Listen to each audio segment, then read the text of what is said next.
In this section, we're going to look at how to solve linear equations and also rational equations. A linear equation in one variable is an equation that can be written in this form, ax plus b equals 0. The key thing being there's an x with no exponent.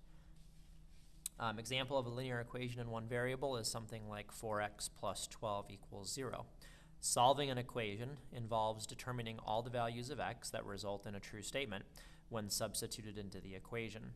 Such values are called the solutions or the roots of the equation. So for instance, if we take negative 3 for x and substitute that into 4x plus 12, we have 4 times negative 3 plus 12, which is negative 12 plus 12, which equals 0. So we say that negative 3 satisfies the equation because it results in a true statement. All of an equation's solutions together are called the solution set. Two or more equations that have the same solution are called equivalent equations. Any equation can be transformed into an equivalent equation by doing any of the following. By simplifying an expression by removing grouping symbols and combining like terms, adding or subtracting the same number or variable expression on both sides of the equation, multiply or divide the same non-zero number or variable expression on both sides of the equation, or interchange the two sides. So if you do any of those things, you still have an equivalent equation that will have the same solution. So to solve a linear equation, solving involves creating equivalent equations using those ideas until the variable is isolated, or in other words, alone. So to solve a linear equation, we want to basically go through these steps until x is alone. So we want to simplify algebraic expressions by removing grouping symbols, combining like terms, collect all of the variable terms on one side and the numbers or constant terms on the other side, isolate the variable by multiplying or dividing by the coefficient, which is the constant in front of the variable, and then check the proposed solutions in the original equation. This last step is optional, but it's a really good idea, especially on your quizzes and exams, to make sure you have the correct answer before submitting your answer. Okay, so let's go into example 1a. Example 1a, we want to solve 2x plus 3 equals 17. So again, what we're doing is we're figuring out the x value that will make 2x plus 3 equal to 17. So we're going to create a series of equivalent equations until x is alone. So step one is grouping symbols like parentheses and combining like terms. We don't have any of those things.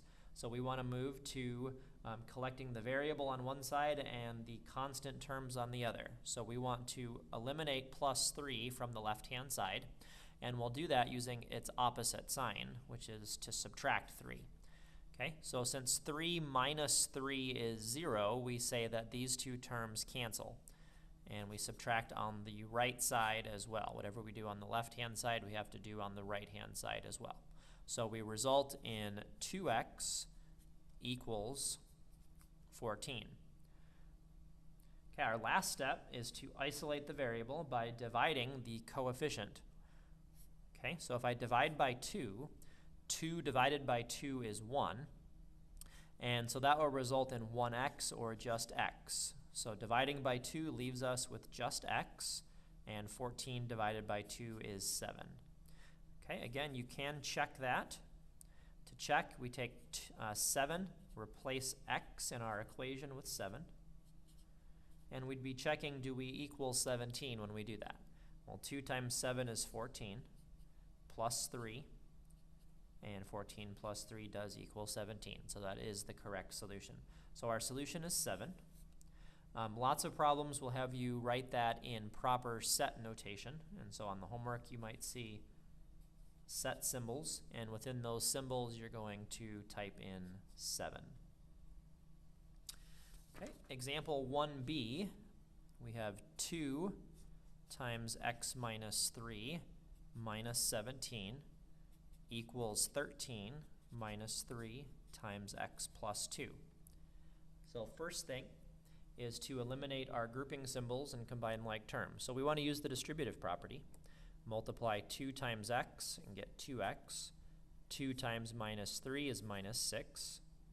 And then minus 17 equals, on the other side, 13. Distributive property with, you have to be careful here, negative 3, not just 3. multiply, we get minus 3x, and negative 3 times 2 is minus 6. Okay, there's some like terms we can combine. On the left-hand side, we can combine negative 6 minus 17 and get negative 23. On the right-hand side, we can combine 13 minus 6 and get 7.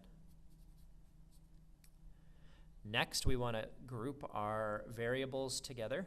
So I want to either have the 3x on this side or the 2x on this side. Let's go ahead and move everything to the left for variables. Opposite of subtracting 3x would be to add 3x on both sides. On the right, minus 3x plus 3x is 0, so we say those cancel. On the left, 2x plus 3x is 5x. Okay, we also want to remove our constant term from the left-hand side, so we just have the variable. So that would be to add 23 on both sides. Minus 23 plus 23 is 0, so we say those terms cancel. And on the right, we have 30. And our last step then is to divide the coefficient of the x. 30 divided by 5 is 6. So our solution to this problem is 6.